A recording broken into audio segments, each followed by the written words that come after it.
Olá, queridos, graça e paz, aqui é o pastor Paulinho de volta no canal Ouvir pela Palavra. Já quero pedir para você clicar aí embaixo para se inscrever no nosso canal.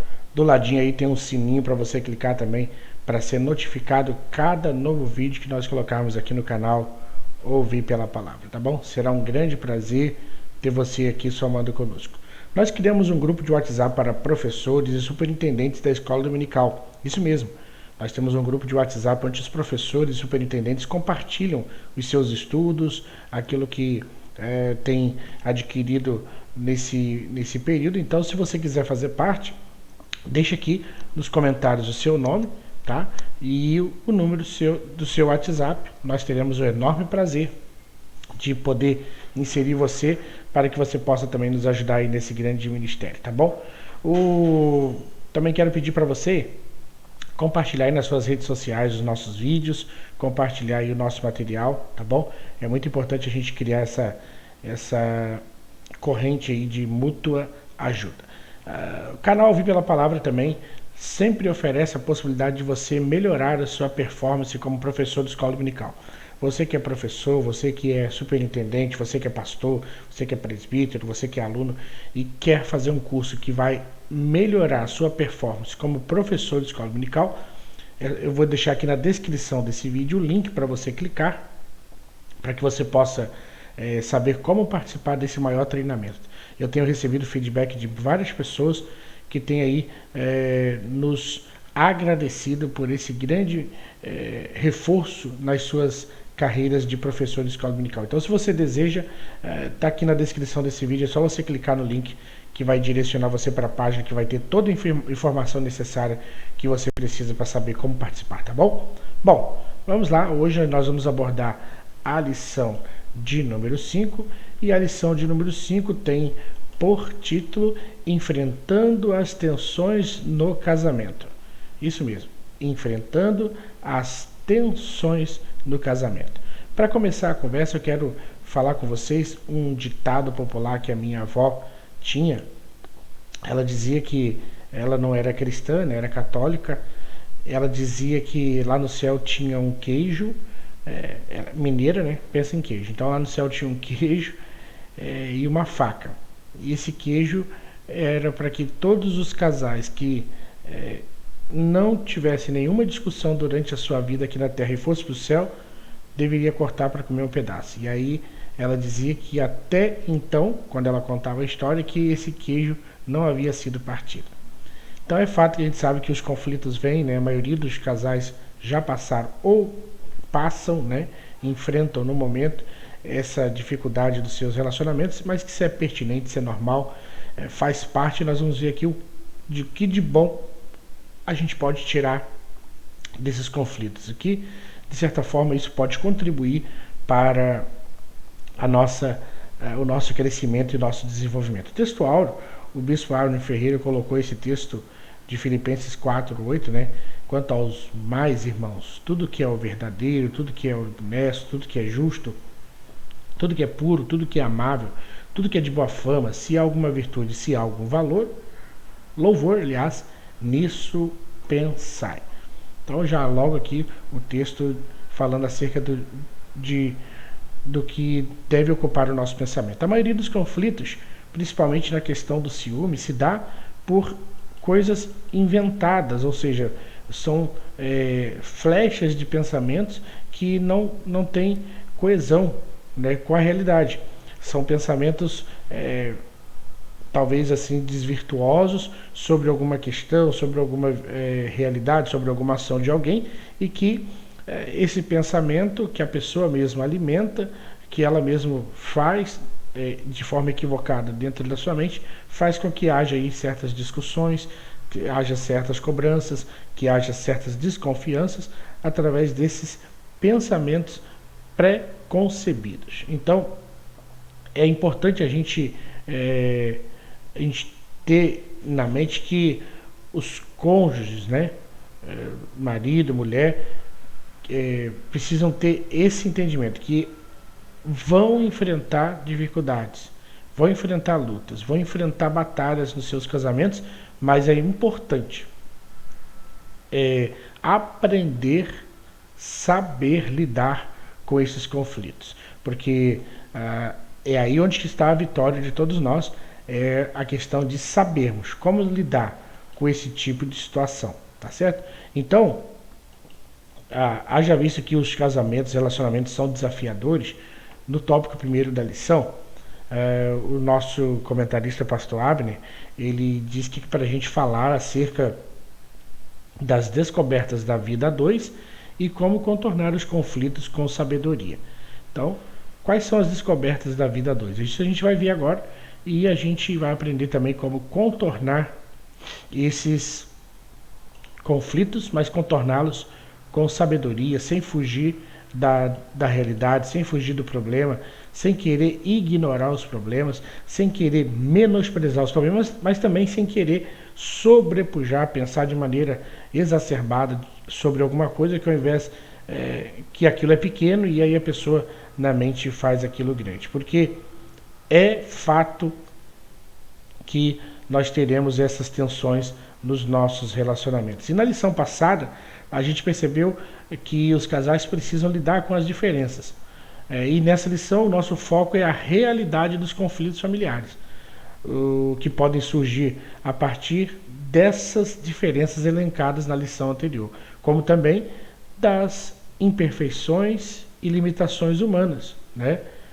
de cada um, que é vamos dizer assim, o agente dessa família. Então, a grande questão não é tanto as tensões, mas a grande questão é como nós enfrentamos essas tensões.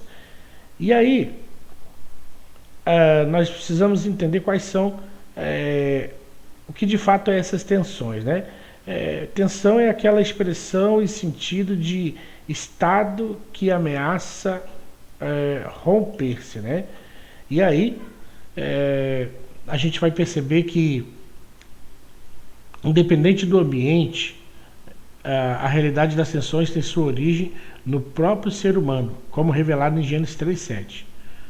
Porque em pleno jardim do Éden, o primeiro casal experimentou desconforto, embaraço, vergonha, medo e dificuldade em lidar com a nova consciência do bem e do mal. Então, olha só, de onde surgem os conflitos? De onde vêm os conflitos? Os conflitos surgem, né?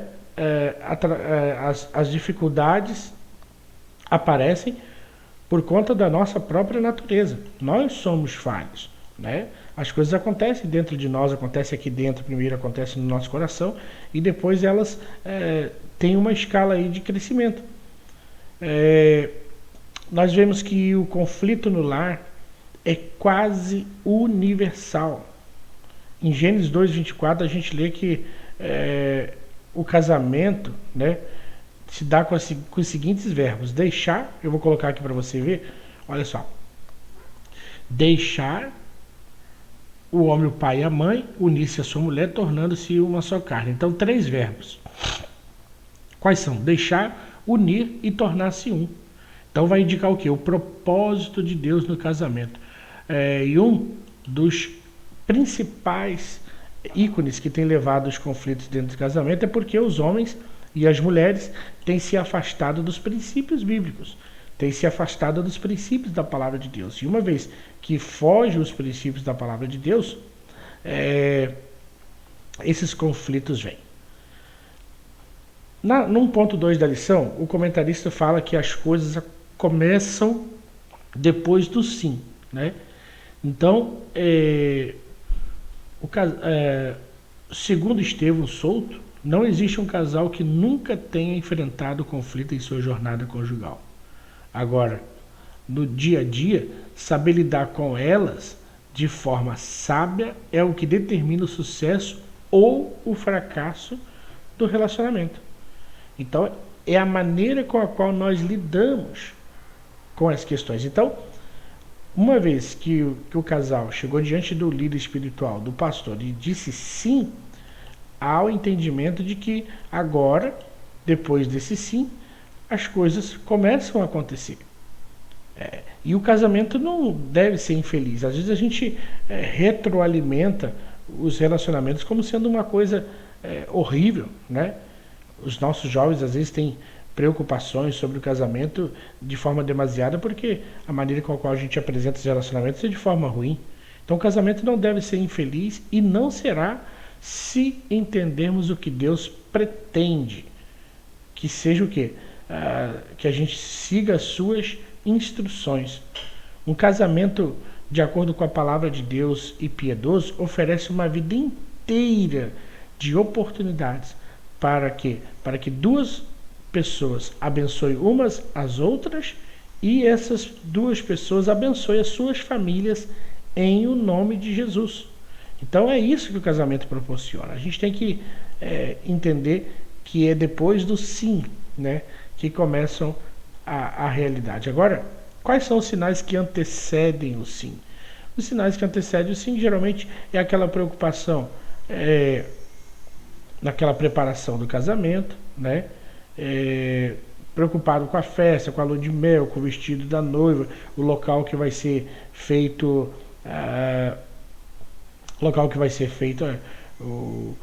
aquela festa. Mas deve anteceder o namoro o quê? A ideia principal do que é de fato ser casamento. Então a igreja local pode contribuir muito com isso, procurando o quê? Conscientizar as famílias quanto o seu papel em preparar os filhos também para a vida conjugal através do exemplo e do ensino. Pai ensina o filho a tratar bem a sua esposa quando ele trata bem a sua esposa. A mãe ensina bem a sua filha a ser uma excelente esposa se ela também assim o faz com o seu marido. Então, o exemplo arrasta, né? O exemplo arrasta. Então, chega de lares deturpados. A gente tem visto muitos lares aí totalmente deturpados de exemplos a ser seguido por conta de terem extraído de si o pilar que é estabelecido pela palavra de Deus de um bom relacionamento.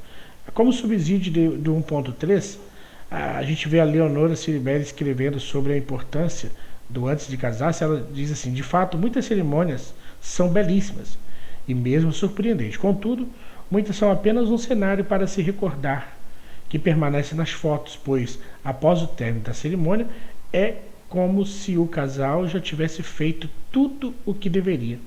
Todo o trabalho a ser realizado a partir dali não conta com a mesma força de vontade dos cônjuges. Por que será que isso acontece? É porque esses casais, né, tiveram o quê? Uma visão limitada do que é o casamento. Porque não se preparam para casar-se e por não aprenderem, antes de tomar a decisão, que o casamento é investimento para a vida toda. Então, o erro maior está em quê? Em nós não prepararmos os nossos jovens para o casamento. De não sermos aí aqueles que trabalham e batem diretamente nas questões fundamentais que norteiam a vida dos relacionamentos. Então, nós como igreja precisamos oferecer cursos, treinamentos, palestras, simpósios, painéis que tratem do tema do casamento. E o tema do casamento tem algumas abrangências. Abrangência o quê? Relacional. Você agora vai relacionar com uma pessoa diferente, então nós temos que buscar as melhores formas de nos relacionarmos. Segundo, a questão financeira, porque agora o casal vai gerenciar as suas finanças, acabou aquele negócio do dinheiro do pai e da mãe, agora é o seu próprio dinheiro, é a sua própria finança. Então, a questão financeira, se tem a casa própria, se não tem, você vai ter que pagar aluguel, fazer rancho do mês, pagar a conta de água, conta de luz, telefone, e começa a surgir tantas coisas que a gente nem fazia ideia no nosso orçamento, né, que a gente, antes de casar, não faz ideia. Então, nós precisamos, como igreja, ofertar isso, né? E depois que casou, continuar investindo na vida dos casais, né? Oferecendo o quê? Cursos para aperfeiçoamento do relacionamento, para reciclagem, para reformulação dos votos, para reatar votos e permitir que o Espírito Santo de Deus trabalhe em ministérios que surgem dentro dessa área na igreja. Então é muito importante isso. Agora, quando a gente vai para o ponto 2 da lição, o nosso comentarista pede para que a gente ensine de onde surgem os conflitos, para que possamos identificá-los como oportunidade de mudança. Então, agora nós vamos ver de onde surgem esses conflitos e encará-los como oportunidade para que sejamos trabalhados por Deus, para que sejamos restaurados por Deus, para que sejamos, de certa forma,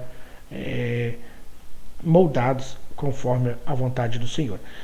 De onde surgem os conflitos? Nenhum médico consegue chegar ao diagnóstico de uma doença, né, sem antes... aliás, nenhum médico consegue cortar, né, ou seja, interromper o curso de uma doença sem antes ele diagnosticar. Assim também, jamais a gente vai poder resolver um conflito se a gente não souber de onde ele origina. Então, entender a origem dos conflitos é essencial para que nós possamos passar pelo processo de transformação. A raiz dos problemas, isso é muito interessante. A gente precisa descobrir onde está o problema, né? E fazer o seguinte, fazer uma visão certa de como nós estamos procedendo, porque quando nós estamos no conflito, quando nós estamos numa tensão, nós temos a tendência de apenas focar no que o outro faz de errado. A gente não faz uma visão de nós mesmos naquela busca de entender o que eu estou fazendo de errado, onde eu estou errando, né? O que eu posso fazer para melhorar o meu relacionamento? Não, mas a gente já vem para um conflito apontando o outro, você não faz isso, ou você faz aquilo, você negligencia isso, ou você demasiadamente envolve com essa coisa, e aí a gente foca mais no outro e esquece de fazer uma visão introspectiva de nós mesmos, aquela que vai nos fazer entender e identificar os problemas em nós mesmos. Observe aqui esse subsídio sobre identificar a raiz dos problemas. Em seu livro Como Superar os Conflitos, o Estevão Souto afirma: rarissimamente somos completamente inocentes quando se trata dos nossos conflitos. Por isso, devemos examinar a nós mesmos em primeiro lugar. Este autoexame não é para desenvolver um plano para vencer do conflito, mas sim para confessarmos e resolvermos primeiro o problema interno. No geral, nossa tendência é atacar o outro e focar em suas falhas. Contudo, precisamos lembrar do ensino de Jesus Cristo. E Jesus Cristo conta a parábola de dois homens que subiram ao templo. Um era pecador e o outro se achava justo. E o que se achava justo batia no peito e dizia: não sou como esse homem pecador. E aquele que era pecador chorava e dizia: Senhor, tem misericórdia de mim. Então, nós precisamos olhar para nós e procurar, dentro do relacionamento, o que eu posso fazer para melhorar. Qual tem sido o meu erro? Em que eu tenho falhado? E buscar ali, né, nesses conflitos, uma oportunidade de crescimento.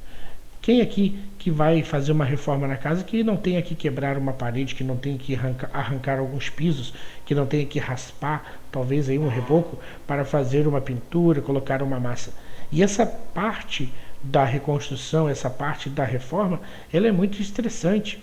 Por quê? Porque faz uma bagunça total, as coisas têm que sair do lugar, é muita poeira, é muita sujeira, mas tudo isso é necessário para que haja ali uma mudança, para que haja ali uma transformação. Da mesma forma na nossa vida espiritual, Deus permite lutas, Deus permite conflitos para quê? Para que possamos nos transformar e permitir que Deus, por intermédio dessas dificuldades, trabalhe em nós para que sejamos homens e mulheres melhores. Olha aqui o subsídio do 2.2 que diz: conflitos são oportunidade de crescimento. Ciro e Yara Lima de Paulo escreveram sobre o conflito no lar. O conflito deve ser tratado nas suas bases para que conserve o seu aspecto saudável no relacionamento, que era abrir o caminho em direção à maturidade.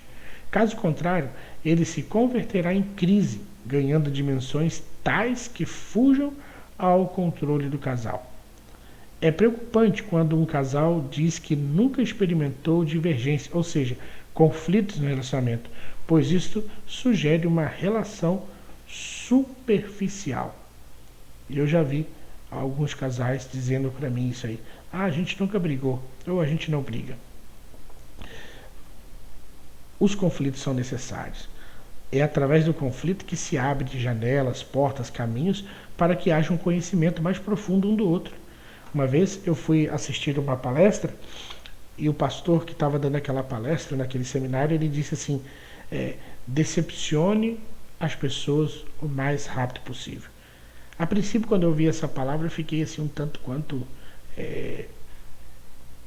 chateado com aquilo, assim, poxa, como assim eu vou decepcionar? Eu não posso decepcionar os meus irmãos, eu não posso decepcionar a minha esposa, eu não posso decepcionar ninguém. Mas aí, na sequência da frase, ele disse, porque quanto antes você decepciona as pessoas, mais livre você torna as pessoas para te verem como é. Então, é na decepção que se conhece de fato quem é. Aí eu digo que são nos conflitos que nós conhecemos profundamente uns aos outros. Aí onde que cai a máscara, cai o véu, aquele encantamento, né, deixa de existir, para que a gente faça o quê? Para que a gente conheça, para que a gente possa aumentar o conhecimento que temos uns dos outros. Então, a gente precisa ter esse entendimento de que os conflitos são momentos de construirmos ainda de maneira mais sólida o nosso relacionamento. O 2.3 da lição fala que o egoísmo causa problemas. É fato, né? Porque o egoísmo, o egoísta sempre causa problemas. Está em Provérbios 20, deixa eu colocar para você ver. Ó. Provérbios 28, versos 25. O discípulo de Cristo não deve ser dominado pelo egoísmo, pois gera contendas e é característica de quem anda na carne. O casal cristão deve andar no Espírito. Afinal, o amor não busca os seus interesses. 1 Coríntios 13:15. Então, cada cônjuge precisa sempre trazer à memória os princípios bíblicos que devem nortear o dia a dia no lar, pois vão evitar ou auxiliar na resolução desses conflitos doravantes que aparecem na nossa trajetória. Então, o egoísmo traz sim. O egoísmo é aquele sentimento que só pensa em si. E o amor não é egoísta. O amor, ele não busca os seus próprios interesses. Ele visa... O amor visa o quê? O amor visa buscar o interesse do outro também. O amor visa você suprir também a necessidade do outro. Então, vamos deixar de ser egoístas e ver que nós estamos dentro do relacionamento para sermos o quê? Abençoadores uns dos outros. Agora, vamos ao terceiro objetivo da lição, o terceiro e último, que nós devemos mostrar quais ferramentas são poderosas para o sucesso familiar. Vamos então aqui aprender que ferramentas são essas que são poderosas para vencermos os conflitos. A primeira ferramenta que a lição nos coloca aqui é o confronto, né? Problemas devem ser confrontados. Nós não podemos, como o avestruz, diante de uma dificuldade, um problema, fugir, né? Porque a primeira coisa que devemos ter em mente no que diz respeito aos conflitos da vida cotidiana é que eles sempre irão existir. Nunca estaremos livres deles. Assim, encará-los é a melhor solução ao invés de confrontar a si mesmo e brigar por suas diferenças.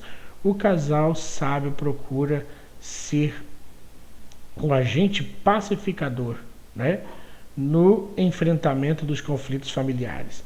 Então, a gente precisa ter esse entendimento que confrontar o problema, ou seja, não fugir da raia, não correr, não, de certa forma, ignorar o problema, ou menosprezar o problema, minimizar o problema, ou supervalorizar o problema. Então isso é muito importante. A segunda ferramenta para nós vencermos essa questão aí dos conflitos, a segunda ferramenta que nós temos à disposição é a unidade e o diálogo como prevenção, né? A ausência de diálogo gera contendas e contribui significativamente para que o relacionamento esmoreça. A questão também não é somente ouvir, é tomar atitudes corretas, evitando que o estresse se acumule.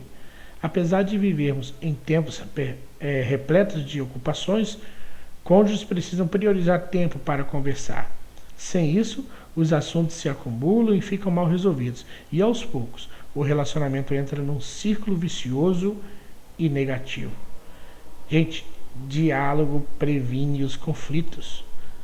O diálogo previne. É através da conversa que se sabe, que se conhece, que se tem ideia. É através da conversa que se dialoga e percebe qual é a eventual necessidade, expectativa de quem está do nosso lado. Então, a unidade faz com que estejamos juntos, né? E o diálogo faz com que a gente não permita a separação. Terceira ferramenta que nós temos à disposição para lutarmos e vencermos os conflitos é perseverar sem nunca desistir. Olha, o ser humano tem a tendência de desistir fácil das coisas. Diante de um problema, diante de uma dificuldade, a nossa tendência é largar de mão. De uma primeira dificuldade, de uma primeira adversidade que a gente enfrenta, a gente já não quer mais aquilo. Então, se o casal quer ser abençoado por Deus, precisa estar atento a esse detalhe. Nunca desistir. Nós temos que construir, né, nossas fortalezas para impedir que as gotas que vêm de fora, como mentiras, ciúmes, dúvidas, causem infiltrações em nosso relacionamento conjugal e familiar. E aqui eu abro um parênteses para dizer: a verdade tem que estar com a pessoa que está do seu lado. E nunca faça com que essa pessoa desanime de dizer a verdade. Porque o que acontece às vezes? O irmão já tem dificuldade de falar um pouco. E aí, toda vez que ele quer expressar, falar alguma coisa, o confronto, a falta de compreensão é tamanha que aquilo gera um desconforto tão grande que na próxima vez o irmão, ele até queria compartilhar com a esposa, mas ele vai deixar de compartilhar. Por quê? Porque a forma com que a outra pessoa reage àquela informação é estressante. Então, a gente precisa entender que precisamos fazer com que a verdade seja a melhor das opções. A pessoa sentir isso. Vale a pena eu ser verdadeiro. Vale a pena eu falar as coisas. Vale a pena eu contar as coisas. Porque à medida que eu conto, a pessoa ouve. A pessoa, se ela tem que fazer alguma pontuação, ela faz, mas faz de forma ponderada, né? De forma a não agredir, a não ser ignorante. E é isso que importa. Então, vamos ajudar aí um ao outro, né? Tanto o marido quanto a esposa e o marido, para que nós tenhamos aí um relacionamento abençoado. Concluindo a nossa lição, as tensões fazem parte do casamento. Ao discernirmos essa realidade, busquemos no Senhor a sabedoria e habilidade no enfrentamento dos conflitos, pois assim resultarão em crescimento e maturidade do casal. Então, vamos aí, né? Concluindo a lição, sabendo que tensões vão existir lutas, dificuldades, barreiras, mas o Senhor está conosco para nos dar a vitória. Olha só, nós nos vemos na próxima aula, né? Quando nós vamos aí falar da lição de número 6, que tem por título a necessidade de um planejamento financeiro. Gente, lição maravilhosa, muito boa, e eu quero te esperar aqui no canal Ouvir pela Palavra. Já se inscreveu no canal? Ainda não? Então clica aí para se inscrever, clica aí embaixo para se inscrever no canal. Também, se você quiser saber como fazer o maior treinamento de professor de escola dominical do Brasil, clica no link da descrição aqui do vídeo, que você vai poder ser direcionado aí, saber como fazer esse maior treinamento de professor de escola dominical do Brasil, tá bom? E se você chegou até aqui, né, coloca aí, cheguei, tá? Escreve aí, cheguei, e eu estou anotando os nomes de quem chega até o final do vídeo, porque no final desse trimestre eu vou fazer um sorteio entre aqueles que chegarem, para dar aí uma premiação para aqueles que me assistem até o final do vídeo, tá bom? Ó, beijo no seu coração, que Jesus te abençoe, que a sua casa seja ricamente abençoada por Deus, o seu lar, a sua família, seja uma família que vive em harmonia com a graça do Senhor. Quer fazer parte do grupo do WhatsApp? Deixa aí o seu nome, seu número de WhatsApp, para a gente colocar você no grupo de professores de escola dominical da Editora Betel. Deus abençoe, forte abraço, nos vemos aí, se Deus quiser, na próxima aula.